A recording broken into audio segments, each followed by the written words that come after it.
Oluwatobi Raji is a child safety advocate and has over 6 years' work experience in the humanitarian field. She founded Every Child Initiative, a non-profit which uses grassroots advocacy and social media to educate the general public on preventive measures to child sexual abuse and make provision for vulnerable children living on the streets. She holds a bachelor's degree in international relations and diplomacy amongst numerous international honors. In this exclusive interview with Fidelia, Oluwatobi shares her experience as a rape survivor, a moment of pain, a moment of keeping quiet, a breaking point, and a decision to continue to advocate for the girl child. She's been able to reach out to the 36 states of Nigeria and has been able to establish a foundation in about 12 states. Oluwatobi is committed to speaking at every given point and at every given opportunity. Thank you very much for joining us today. Let's meet you first. My name is Oluwatobi Raji and I am a child safety advocate. I advocate against child sexual abuse and rape of minors using grassroots advocacy and social media to disseminate a message, educating parents, teachers, and guardians, and as well children on preventive measures to child sexual abuse. Why do you think this is really important in a society like ours? Looking at the ongoing pandemic, not talking of COVID-19, I mean the rape culture. Wow. Now, it is not only happening in Nigeria, True. it's all over the world. So, and that makes it a pandemic as well. So, you see, child sexual abuse and rape of minors is something that when we critically look into it, we don't have to wait for it to happen before taking a step. And that is why I came up with a strategy of preventive measures.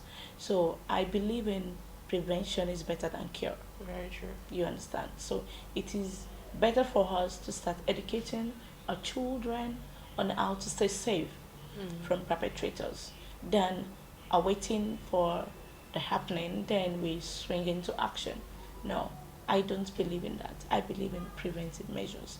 So that is why we take child safety advocacy to schools, educational institutions, and religious institutions, and rural communities, especially where they don't have access to print media, television media, radio, and they don't have access to news happening around them. So we take this advocacy to these communities to meet with the parents and the children in particular to educate them on preventive measures. Okay, so one of the reasons why I dived into child safety advocacy I was based on my personal experience, and that happened when I was 8 years. I was raped at age 8 by my maternal uncle, that's my mother's brother. Oh. And it's continued till I got to age 15. And from age 13 to 19 years, I suffered and survived multiple counts of rape 10 times by 10 different persons. Oh my God. So these experiences broke me, almost shattered my dreams, and then give me an inner beast. And but then I am healing, because I can tell you it's totally gone. Sincerely, it's not something that you just feel, oh, it happens, or you can just forget about it. It's gone now.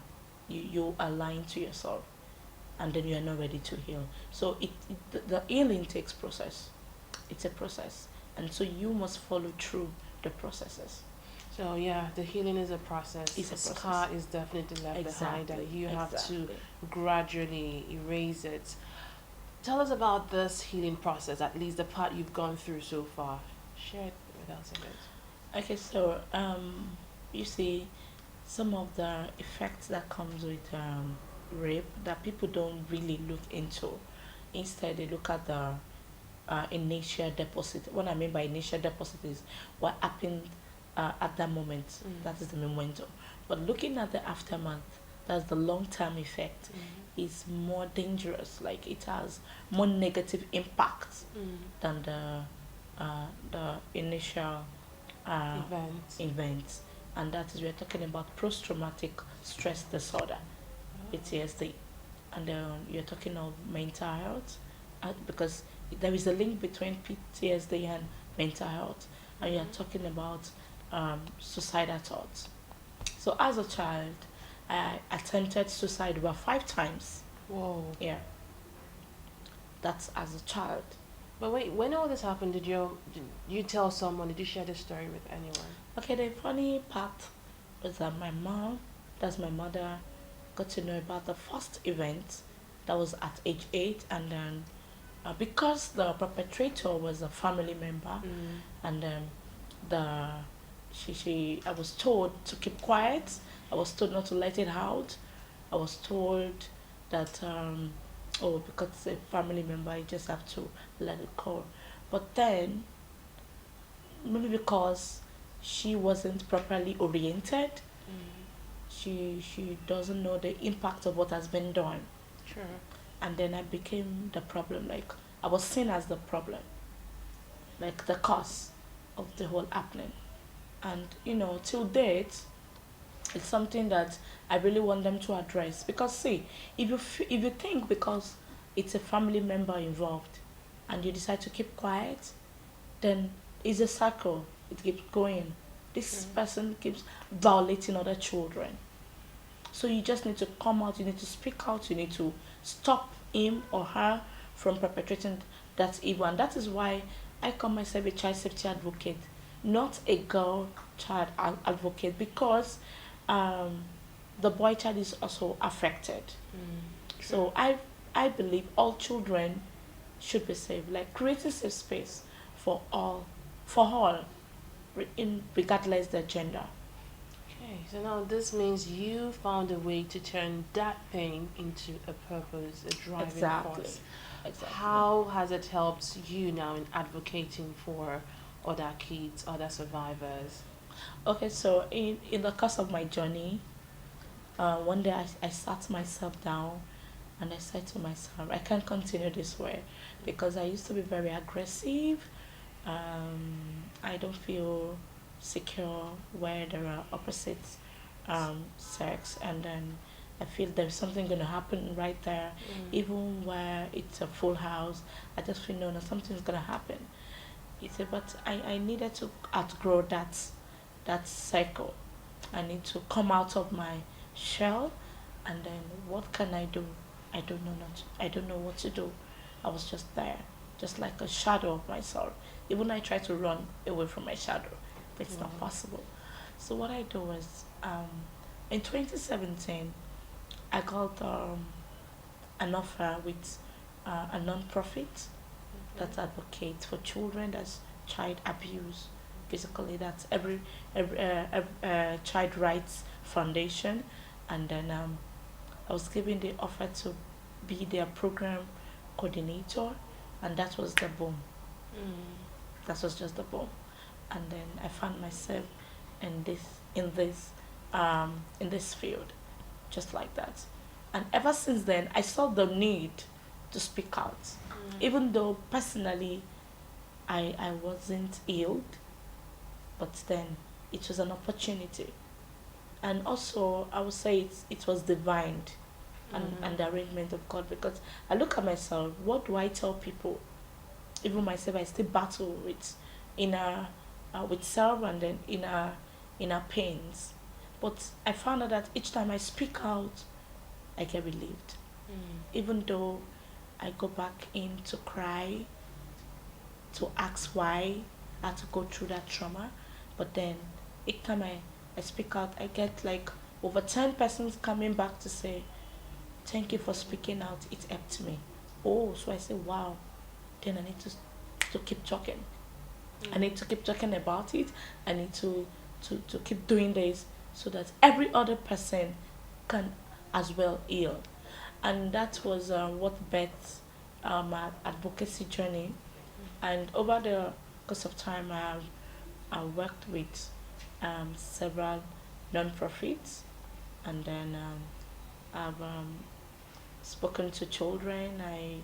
I also do face-to-face counseling. That's one-on-one counseling. I do online counseling for people, and then sometimes I don't sleep until 2, 3 a.m. Wow. speaking to survivors. Like you earlier described rape culture as a pandemic, because it's not just in Nigeria, Exactly. it's something that has been witnessed across the globe. Yeah. Now, what are your thoughts on this particular stuff, and how do you think it affects survivors and the society at large? We look at rape culture. You see, it's a trend. It's just like you having this is a car park, and then the cars are supposed to be parked in a particular place, a particular park, and then you still have to make the car turn round and round just because the cars has not been positioned in the right park. Okay. I mean, this is a park, and we all know the cars should be parked here, but then you decide to take your car to another position, you still have to come back. So that's just like rape culture. You see, until we tend to do the right thing, I mean, the government, the educational institution, the religious institution, even the family institution. So they all have a role Exactly, to play. everybody has a role to play. Until we do the right thing, until there are proper measures put in place when it comes to perpetrators, punishment, severe punishment for sexual offenders, strong laws being reviewed, nothing will be done. It's just we just keep making noise. We just keep talking. And as a person, I believe action. I don't believe in talking. In January 2020, I came up with a strategy. It was Rural Get Campaign.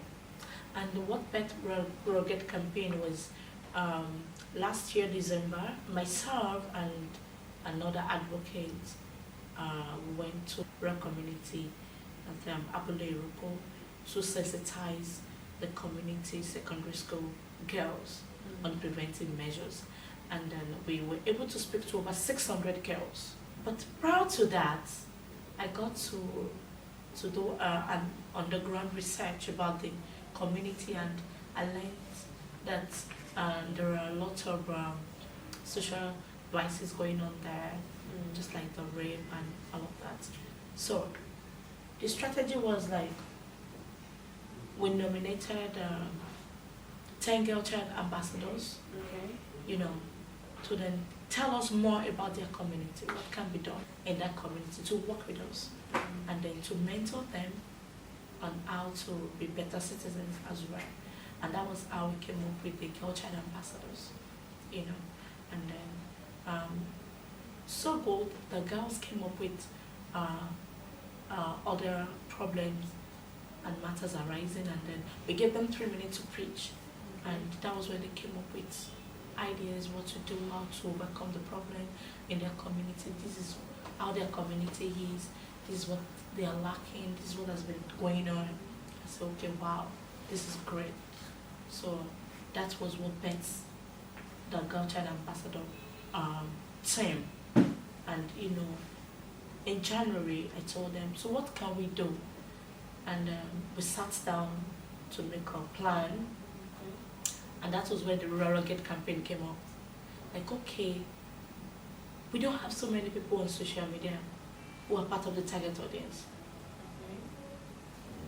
So I reached out to other young advocates spread across the 36 states in Nigeria.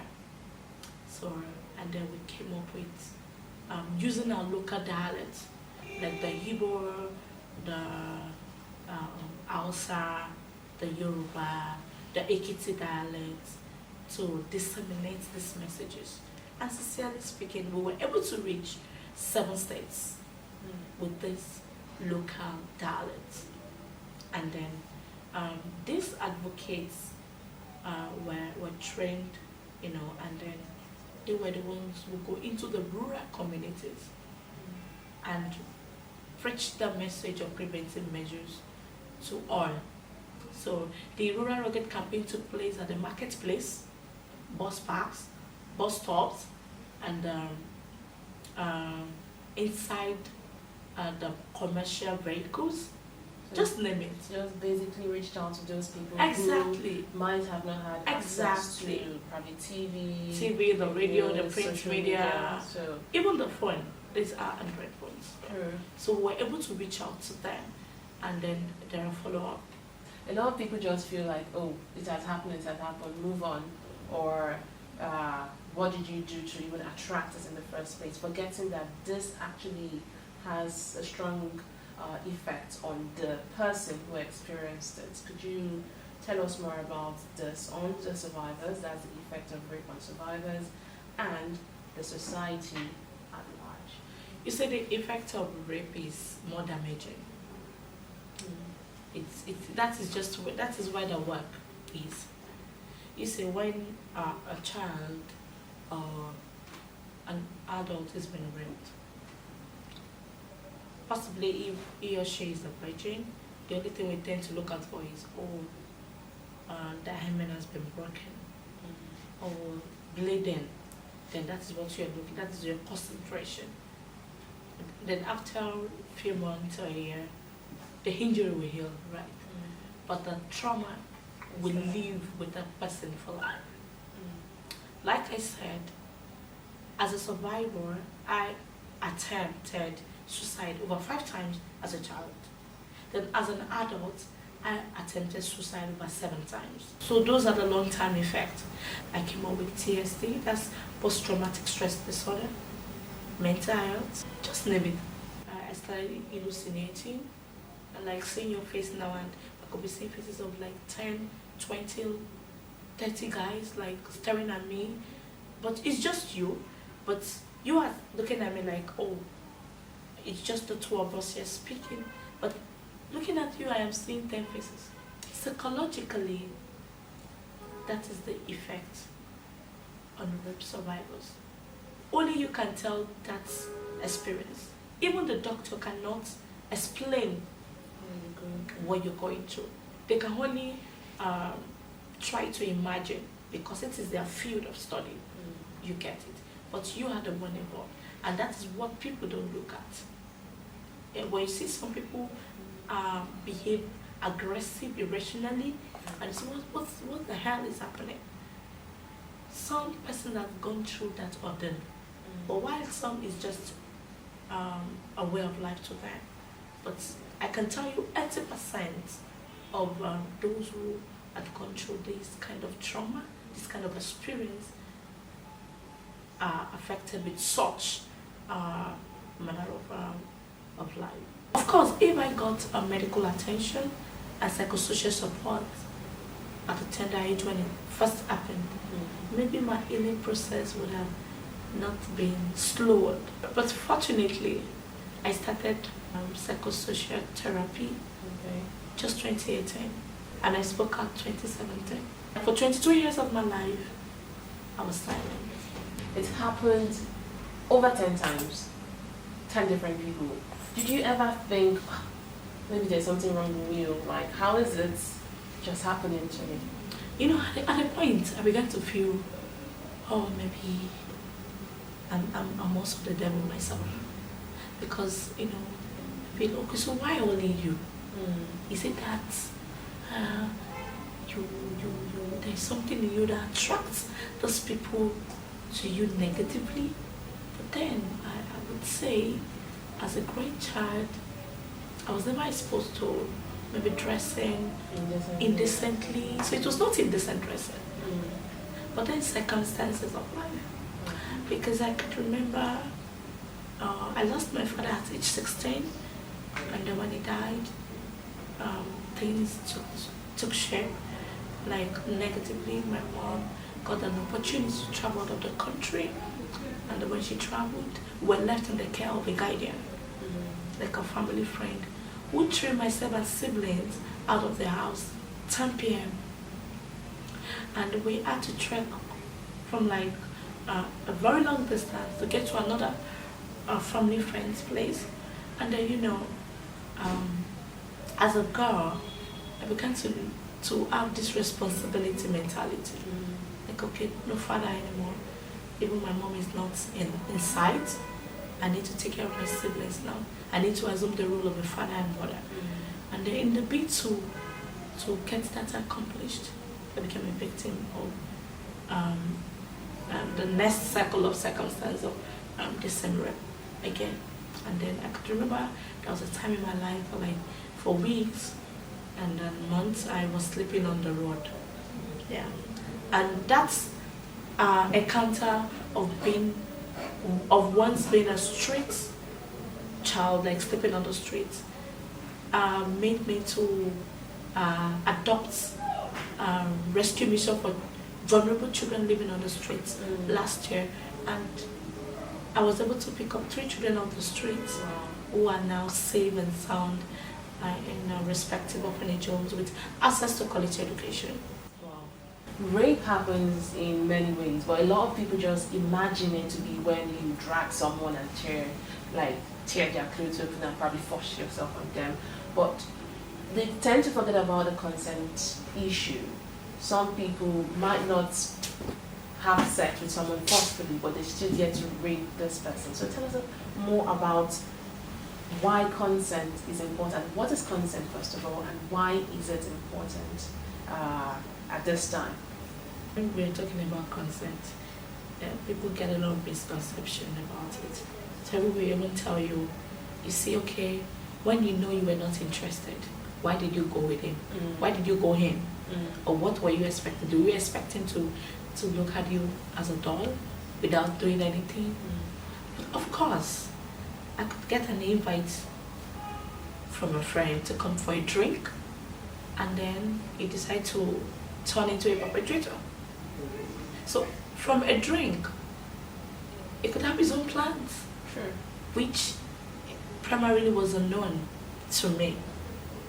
Even if you want to have anything to do with the opposite sex, even from handshake, or can we exchange greetings? Can I shake your hand? Can I touch your cheek? These are consents. This is what consent means. It's just like you don't dive into people's privacy without their permission. These are consents. You are asking for consent. So you need an approval before you do anything. It's just like a man who wants to engage, a woman who wants to propose. You ask, will you marry me? It is either yes or no. So if she says no, then that means you can move on to the next person. It's an option. That is always an option. So when it comes to rape, these perpetrators think they don't have an option. They just want to do what they want to do. So to them, consent is like a thing of not a necessity. There is a psychological reason attached to it. Like you just feel, no. I just need professional now. You're saying that consent is really important, even between really husband and wife. Of course, yes. So take for it. Yes, it is important. Okay. Because if we are saying because you are married to me or I'm married to you, then I can treat you anyhow. Then say no. Okay, now what now can we do to address this rape pandemic? Like you address it. What can we as a society do? What can government, religious body? Because you earlier said we all have a role to play. How do we now play this role? You see one thing, that is where the problem lies. Until we take proper measures, until sexual offenders have been punished appropriately, not the women done. Punishment aside, then now there is something. We have correctional centers everywhere. We have rehabilitation centers. Have we begin to look at why do these people do what they do? Have we begin to look at these perpetrators or these sexual offenders, what led to it? Have we begin to look at our own environment and society, cultural aspect, what factors, how has it added to this effect? Now, in some cultures, they believe when a girl gets to age 14, 15, she must be married off. But tell me, that is an underage. She doesn't even know anything about marriage. She doesn't even have a proper understanding on sex education. She doesn't even understand keeping a home or even nursing a child, because she as well is a child. And we begin to look at those aspects. Then our policy, our laws, does it favor the survivor or the perpetrator? What about our security agents? What role are they playing? What has been their support system when a survivor has gone to report a case of sexual violence or assault, and you are not trying to blame the survivor or saying, oh no, then why did you put on this? What about the family institution? When it involves a family member or relative, have we tried to ensure that the offender comes to justice? Have we tried to ensure that the sexual offender within our family then probably corrected, or like a severe measure on such fellow, but instead we cover it up? Then nothing will be done. The government, not coming to the government, if a senator or a governor or someone in an high position has committed this heinous crime, as the government come in one to say, no, you must be punished, regardless your social status, until we begin to do this. Or even the religious institution. The touch not my anointed slogan, no, he's a pastor, he's anointed. Oh yes, we know. It needs to face the music, the reading he has played. Wow. Before I let you go, what would be your message to survivors? Because we know with the stigma, there is a stigma that comes with rape, and some people feel, oh, it's better I keep it to myself than speak out. What would be your message or advice as a professional child safety advocate? Never, ever keep quiet, speak out. Because, you see, the silence kills faster, even than the event itself. You need to look out for a trusted person to make a report about the case. If you need to relocate, please do. If you need to go for psychosocial support or to see a psychologist, please do, because it is necessary. If you need to just keep calm for a while, you can as well do. But speak out, because before I used to be shy of my story. I used to be ashamed, like, oh, and then some person make it look like, oh, you should be ashamed of yourself. You're not ashamed that your uncle raped you. But guess what? I'm not ashamed, because my mess actually turned into a message, and it is healing people. And I'm ready. I'm ready to speak out, to keep talking, to keep speaking, to ensure others to come out and get healed. So speaking of, in essence, helps Exactly. change the narrative. Exactly. All right. So what would be your? I think you should leave us with an end message. I support AC Health Initiative in their fight to end rape culture in Nigeria.